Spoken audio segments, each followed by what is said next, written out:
شہر میں جرائم دہشت گردی پھیل رہی ہے اور تم بیچ راہ میں شہریوں کو روک کر اپنا بکواس کام کر رہے ہو۔ جاؤ جا کر ملک کو سدھارو پہلے۔ شانزے کی کڑوی کسیلی باتوں سے شہیر کے ماتھے پر بل آ گئے۔ میم، میں آپ سے ایک پڑھی لکھی اور ذمہ داری شہری کے ناطے تمیز سے بات کر رہا ہوں اور آپ اپنی اوقات دکھا رہی ہیں۔ کسی کی بگڑی اولاد لگتی ہیں اور ہمیں نہ سکھائیں ہماری ڈیوٹی۔ ہم آپ جیسے اے سی ہیٹر میں بیٹھ کر ملک کو اور سسٹم کو گالی دینے والوں میں سے نہیں ہیں۔ دن بھر جان ہتھیلی پر لیے پھرتے ہیں، دولت کے نشے میں چور۔ آپ جانتی کیا ہیں پولیس فورس کے بارے میں؟ شہیر نے کھری کھری سنائی۔ تم جانتے نہیں میں کس کی اولاد ہوں۔ شانزے نے ہاتھ میں لیا فون استعمال کرنے کے لیے آن کیا۔ شہیر نے جھپٹ کر فون لے لیا۔ بہت ہی فضول اور پرانا ڈائیلاگ ہے۔ جس کی بھی اولاد ہے گھر جا کر تسلی سے اپنے والد محترم سے ڈسکس کیجئے گا، بھلے وہ کوئی توپ چیز ہو۔ مجھے میری ڈیوٹی کرنی ہے۔ شانزے ہوش کے ناخن لو، کیا بکواس کر رہی ہو؟ جبین نے اسے قابو کیا۔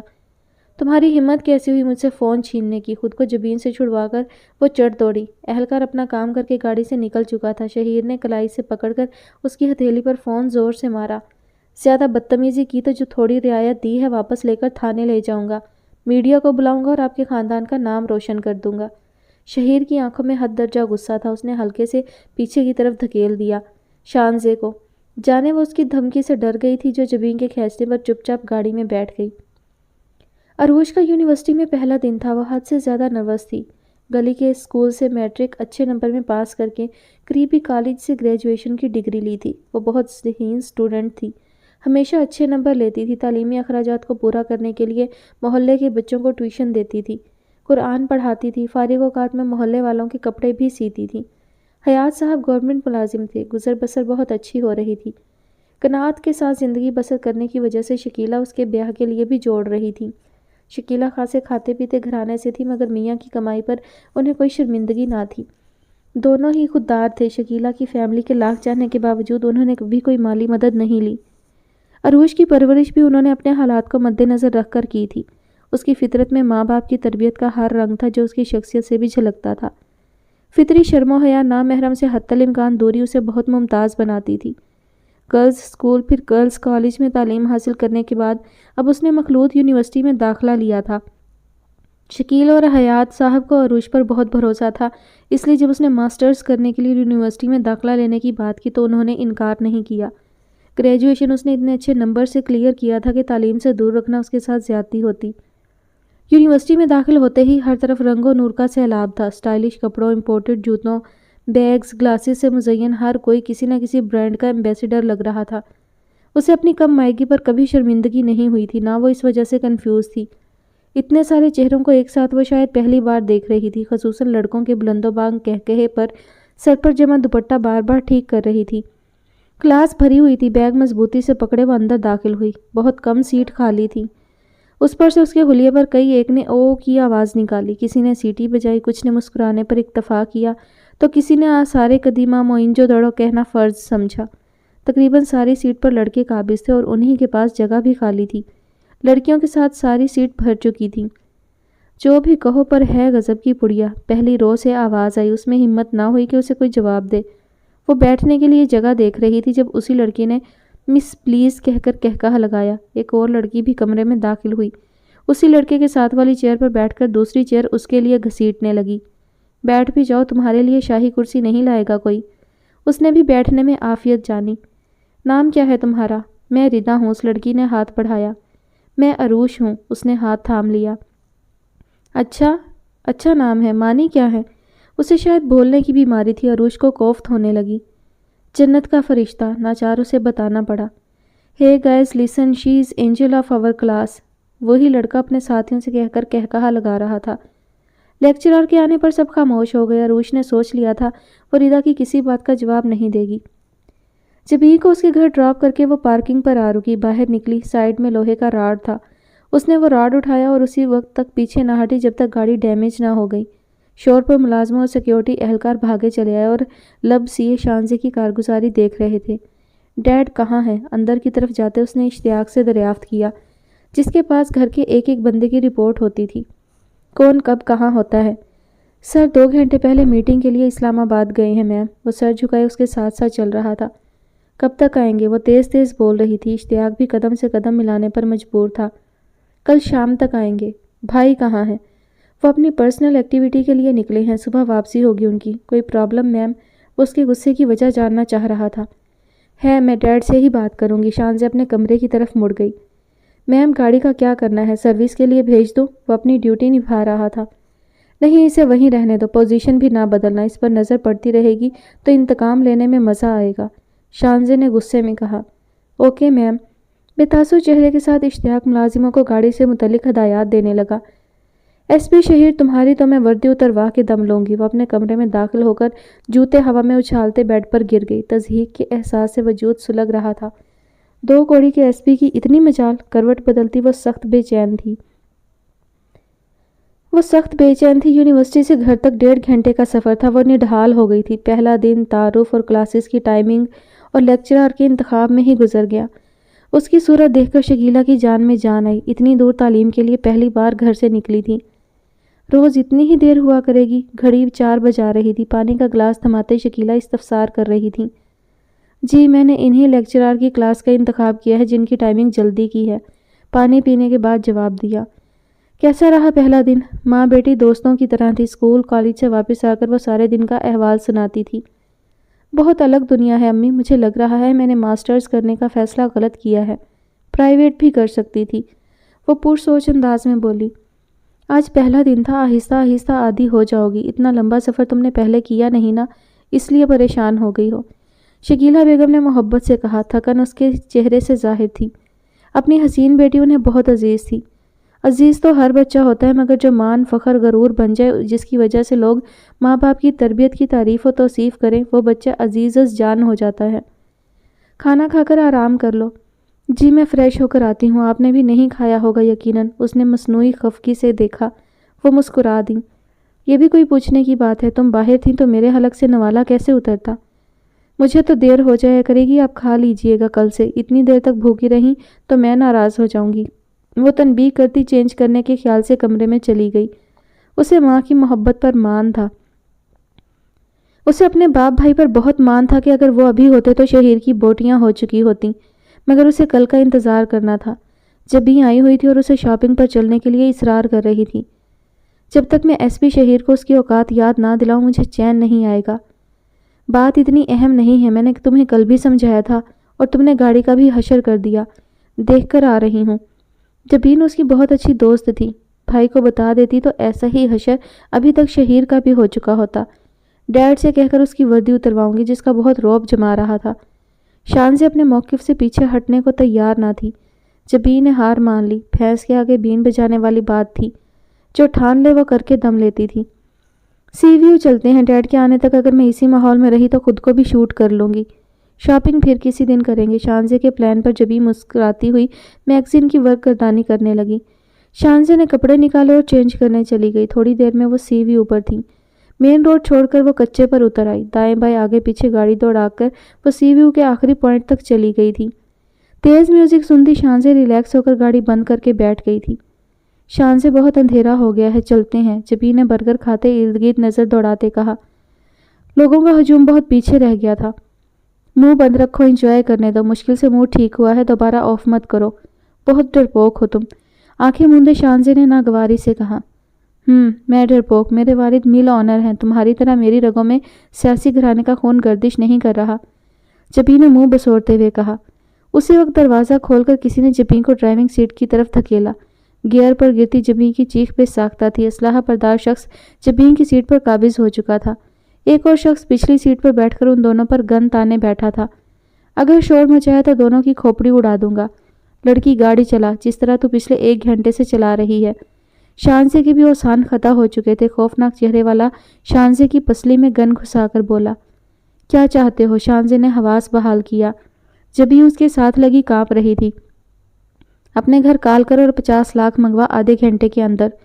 دونوں آگاہ ہو چکی تھی کہ وہ شارٹ ٹرم اغوا کا شکار ہو چکی ہیں، جس میں کڈنیپر آدھے گھنٹے تک سڑکوں پر گاڑی دوڑا کر رقم نکلواتا ہے اور پھر چلتا بنتا ہے۔ شانزے نے آدرش کو کال کی۔ بھائی میں اور جبین سی وی اوپر ہیں، شارٹ ٹرم کڈنیپرز نے آدھے گھنٹے میں 50 لاکھ کی ڈیمانڈ کی ہے۔ شانزے کے بولنے پر آدرش دہاڑا۔ ان کی تو میں دھجیاں اڑا دوں گا۔ زیادہ بڑکیاں نہ مار اور پیسوں کا انتظام کر، سیل فون قریب کرتے ساتھ بیٹھا بندہ روب جما کر بولا۔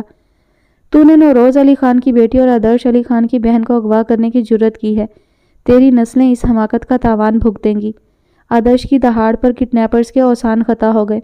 وہ سیاسی گھرانے سے تعلق رکھتی تھی، اگر انہیں خبر ہوتی تو وہ کبھی اس طرح کی حماقت نہ کرتے۔ لوٹ مار اور اس طرح کی واردات کے لیے یہ علاقہ آسان ہدف تھا۔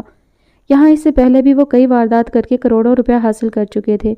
امیروں کی بگڑی اولاد اسی طرح گاڑیوں میں موجود ہوتی تھی اور وہ ان کی تنہائی کا اچھے سے فائدہ اٹھاتے تھے۔ اب کیا کرنا ہے؟ پیچھے والے نے ڈرتے ہوئے کہا۔ نکل چلتے ہیں، آگے والے نے کہا۔ لیکن یہ دونوں ہمیں پہچان چکی ہیں، پیچھے والے نے احساس دلایا۔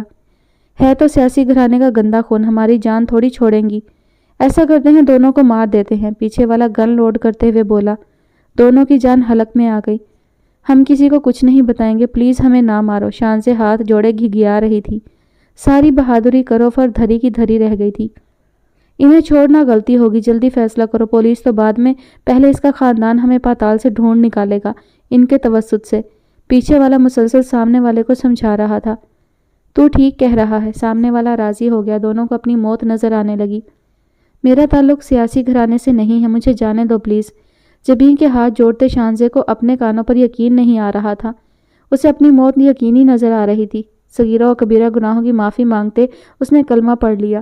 جس نام پہچان پر اسے گھمنڈ تھا، ناز تھا، وہی اس کی موت کی وجہ بن گیا تھا۔ گن اس کی کنپٹی سے لگا ہوا تھا۔ وہ چاروں ارد گرد سے غافل ہو چکے تھے۔ گن نیچے کر کے باہر نکلو۔ شانزے کی آنکھ آواز پر کھلی۔ کڈنیپر کے بازو کو مروڑے کسی نے پیچھے کیا ہوا تھا اور ایک گن اس کی کنپٹی سے لگی ہوئی تھی۔ پیچھے بیٹھے بندے کو بھی دیگر لوگ قابو کر چکے تھے۔ باہر نکلیں سب۔ پرزور آواز پر شانزے اور جبین بھی کپ کپاتے پیروں سے باہر نکلی۔ شانزے پھٹی پھٹی آنکھوں سے انسپکٹر شہیر اور پولیس کے جوانوں کو دیکھ رہی تھی۔ ہیڈ لائٹ کی روشنی میں کڈنیپرز ان کے نرغے میں تھے۔ کئی مہینوں سے انہیں اس مقام پر واردات کی اطلاع مل رہی تھی۔ اس گینگ کے پیچھے وہ کافی دنوں سے لگے ہوئے تھے۔ بلیک کار کو وہ کافی دیر سے واچ کر رہے تھے۔ انہیں اس گینگ کی کارروائی کا ہی انتظار تھا۔ جب انہوں نے اپنی کارروائی شروع کی تو شہیر اور اس کی پارٹی ایکشن میں آ گئی۔ دونوں کو موبائل میں بٹھایا جا چکا تھا۔ شہیر ان کی طرف آیا۔ اتنی رات کو اس اندھیری جگہ پر آپ لوگ کر کیا رہی تھی؟ وہ آتے ہی چلایا اور جب اس کی نظر دونوں کے چہرے پر پڑی تو وہ اور غصہ ہو گیا۔ آپ دونوں کو گھر پر چین نہیں ہے؟ یہ مقام اور یہ وقت مناسب ہے لڑکیوں کے لیے؟ وہ خشمگین نگاہوں سے گھور رہا تھا۔ سر ہم تفریح کے لیے آئے تھے، جبی نے بولنے کی کوشش کی۔ بیان ریکارڈ کروانے کے لیے آپ لوگوں کو چلنا پڑے گا پولیس اسٹیشن۔ شانزے خاموشی سے شہیر کو دیکھ رہی تھی۔ اسی وقت کئی گاڑیوں کے ٹائر چرچرائے اور کھٹاکھٹ دروازے کھلے۔ شہیر اور اہلکار الرٹ ہو گئے۔ گارڈز پھیل چکے تھے۔ جدید اسلحے سے لیس وائٹ کلف لگے سوٹ میں ملبوس آدرش علی خان جیپ سے نکلا۔ کہاں ہیں وہ کڈنیپرز؟ آدرش شانزے کو ساتھ لگائے کھڑا استفسار کر رہا تھا۔ شہیر اور دیگر اہلکار آدرش علی خان اور گارڈز کی فوج کو دیکھ کر متعجب تھے۔ شہیر کو یاد آیا کہ کل وہ اپنے والد کا ذکر تو کرنا چاہ رہی تھی۔ اس نے لمبی سانس چھوڑی اور آدرش کو بغور دیکھنے لگا۔ کیا معاملہ ہے؟ آدرش شہیر کی طرف آیا۔ شہیر اس کی رونت اور انداز سے کسی قدر نالا نظر آ رہا تھا۔ اس نے واقعے کی تفصیل گوش گزار کی۔ سچ کہہ رہا ہے یہ؟ آدرش شانزے سے باز پرس کر رہا تھا۔ شہیر کا خون کھول اٹھا۔ ان سماجی کارکنوں کی اصلیت سے وہ بہت اچھی طرح آگاہ تھا۔ جی بھائی، اگر یہ خوش قسمتی سے آج اس گینگ کو ٹارگٹ نہ کر رہے ہوتے تو آج میں زندہ نہ ہوتی۔ شانزے نے سچائی بتائی۔ کہاں ہیں وہ دونوں خبیث؟ لے کر آؤ، میں خود انہیں شوٹ کروں گا۔ آدرش نے شہیر کو زر خرید غلام کی طرح حکم دیا، جیسے وہ گورنمنٹ کا نہیں اس کا ملازم ہو۔ سر وہ پولیس اسٹیشن منتقل ہو چکے ہیں۔ اگر یہاں ہوتے بھی تو میں آپ کو یہ شوق پورا کرنے کی اجازت نہیں دیتا۔ کار سرکار میں کسی کو مداخلت کی اجازت میرے سامنے نہیں ہے۔ ٹھوس لہجے پر آدرش نے بغور اسے دیکھا۔ غالباً نئی پوسٹنگ ہے، نیا جوش ہے، تبھی تیور بھی دکھا رہے ہو۔ آدرش نے طنز یا مسکراہٹ سے کہا۔ بھائی انہوں نے میری جان بچائی ہے، آپ کو شکریہ ادا کرنا چاہیے، شانزے نے انہیں بھیڑتے دیکھ کر کہا۔ چلو تمہارے صدقے معاف کیا، ورنہ میں اس لب و لہجے کا عادی نہیں۔ آدرش شانزے کو بازو کے گھیرے میں لیے آگے بڑھ گیا۔ سر بیان ریکارڈ کروانا پڑے گا بی بی کو، اہلکار نے مؤدبانہ کہا۔ گھر بھیج دینا بندے کو۔ آدرش حکم سناتا جیپ میں بیٹھ گیا۔ پورے کروفر سے اس کا قافلہ سیکنڈز میں مٹی اڑاتا چلا گیا۔ سیاست کی ناجائز اولاد، پولیس کو گھر کی لونڈی سمجھتے ہیں، اہلکار نے ناگواری سے کہا۔ شہیر موبائل کی طرف پڑھا۔ اچھائی کی توقع ان جیسوں سے رکھنا ابس ہے۔ شہیر کی رائے اچھی نہ تھی۔ عروش کی رائے میں آج کا دن بہت تھکا دینے والا تھا۔ کھانا کھا کر وہ آرام کی غرض سے لیٹی ہی تھی کہ ٹیوشن پڑھنے والے بچے آ گئے۔ آج چھٹی دے دیتی، سلائی مشین سنبھالتی شکیلہ اس کی تھکن کے پیش نظر کہہ رہی تھی۔